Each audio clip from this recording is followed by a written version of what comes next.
तो भगवान शंकर ने सब जानते हुए भी सती से कुछ नहीं कहा। जान रहे हैं क्योंकि ध्यान में बैठे और सब देख लिया कि इनने क्या किया, ये क्या करके आई है। लंबी चौड़ी डांट लगा सकते थे, कुछ भी कह सकते थे, गलती की है, लेकिन मन की बात मन में रख ली। सती के हृदय को कष्ट ना पहुंचे, कुछ भी नहीं कहा, मौन हो गए। और मौन होते ही भगवान शंकर ने सती का त्याग जरूर कर दिया, क्योंकि सती ने मां का वेश धरा है। मां, पत्नी का स्थान पति के वामांग में होता है। पत्नी अपने पति के बाईं ओर बैठती है। बाईं मतलब उल्टे हाथ तरफ। कई बार कई स्थान ऐसे हैं जहां दाईं ओर बैठती है, मतलब सीधे हाथ तरफ। पत्नी का स्थान पति के बाजू में है, लेकिन मां का स्थान अपनी संतान के सामने है। इसलिए भगवान शंकर ने सती का त्याग किया है। स्थान जो बाजू में था उसे छीन लिया, क्योंकि भगवान शंकर जानते हैं, ये जानते हुए कि इन्होंने मेरी मां का वेश धरा है, जो अब करो सती सन प्रीति, मिटे भगति पथ होए अनीति। ये जानते हुए यदि सती से मैं प्रेम करता हूं तो ये मेरे भक्ति मार्ग की सबसे बड़ी बाधा है। त्याग कर दिया, मां का स्थान दे दिया, और सती से ज्यादा प्रश्न उत्तर ना करने पड़े। भगवान शंकर मौन धारण करके 87,000 वर्ष तक तपस्या करने के लिए बैठे। बीते संबत सहस 87, तजी समाधि शंभु अविनाशी। 87,000 वर्ष तक बैठ करके भगवान शंकर ने तपस्या की है। और 87,000 वर्ष के बाद जब भगवान शंकर तपस्या से जागे हैं, जब भगवान शंकर तपस्या से उठे, तो भगवान शंकर ने राम नाम का सुमिरन करना प्रारंभ किया है। और राम नाम जैसे ही गाया है, सती समझ गई राम नाम शिव सुमिरन लागे। राम नाम शिव सुमिरन लागे, जाने सती जगत पति जागे। जाने सती जगत पति जागे।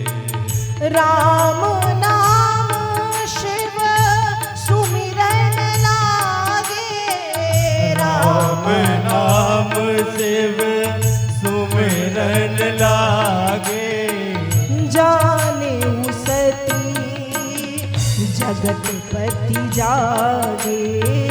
जाने सती जगत पति जागे। जाने सती जगत पति जागे। जाने सती जगत पति जागे। जैसे ही 87,000 वर्ष पूर्ण हुए, राम नाम का सुमिरन करते हुए भगवान शंकर तपस्या से उठे हैं। और सती समझ गई कि भोलेनाथ जाग गए, क्योंकि भोलेनाथ का नियम है, सो करके उठते हैं तो राम नाम, विश्राम से उठते हैं तो राम नाम, ध्यान से उठते हैं तो राम नाम, समाधि से जागते हैं तो राम नाम। भगवान शंकर जब जब समाधि से उठे हैं, तपस्या से उठे हैं, तो उन्होंने राम नाम का सुमिरन किया है। तो सती समझ गई कि भगवान शंकर क्या हुए हैं, जाग गए हैं। और जैसे ही सती ने देखा कि भगवान शंकर जाग गए हैं, उसी समय सती के जो पिता हैं प्रजापति दक्ष, बृहस्पति शव नामक एक यज्ञ का आयोजन उन्होंने कराया है और बड़े बड़े देवी देवताओं को आमंत्रित किया है, बुलाया है। तो सती देखती हैं कि आकाश मार्ग से बड़े बड़े विमान और विमानों में देवी देवता सज धज के मंत्रोच्चारण करते हुए जा रहे हैं। भगवान शंकर के जागते ही सती पूछती हैं कि प्रभु ये विमान कहाँ जा रहे हैं।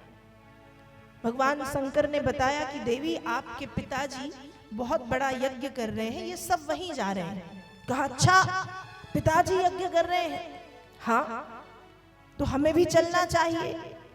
भोलेनाथ ने कहा बिल्कुल, माता पिता के घर, गुरु के घर, मित्र के घर बिना बुलाए जाना चाहिए।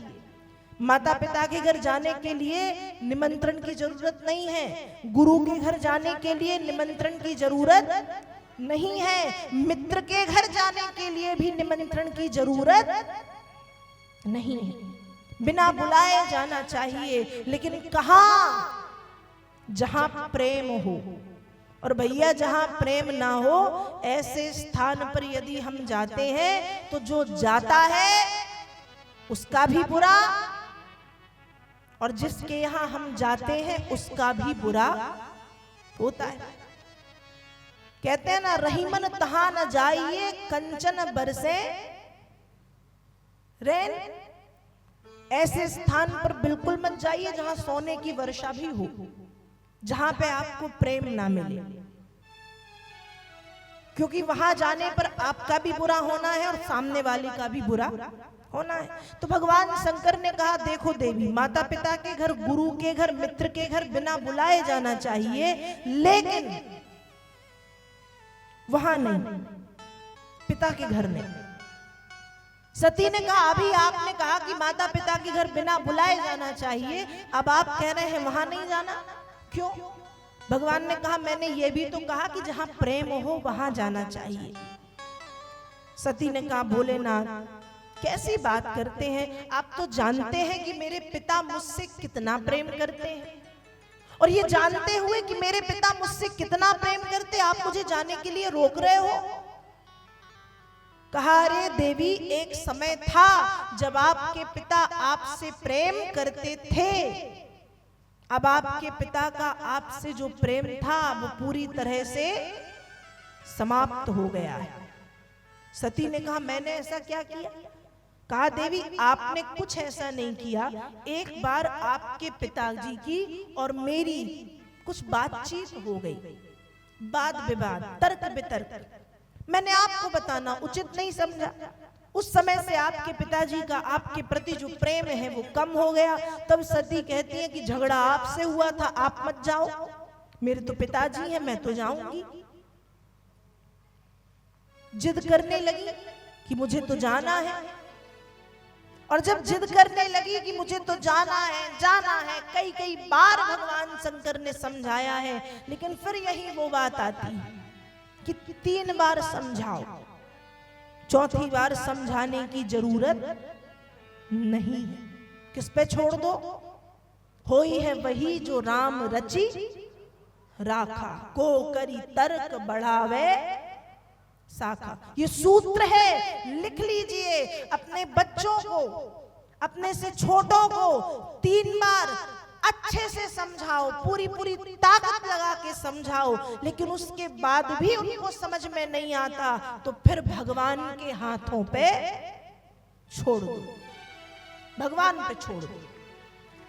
भगवान ने फिर समझाया है, लेकिन जब समझ में नहीं आया तो भोलेनाथ तो जान ही रहे हैं कि इनकी बुद्धि हो गई है भ्रष्ट, हरि की माया का प्रभाव पड़ चुका है और अब सती का हित नहीं।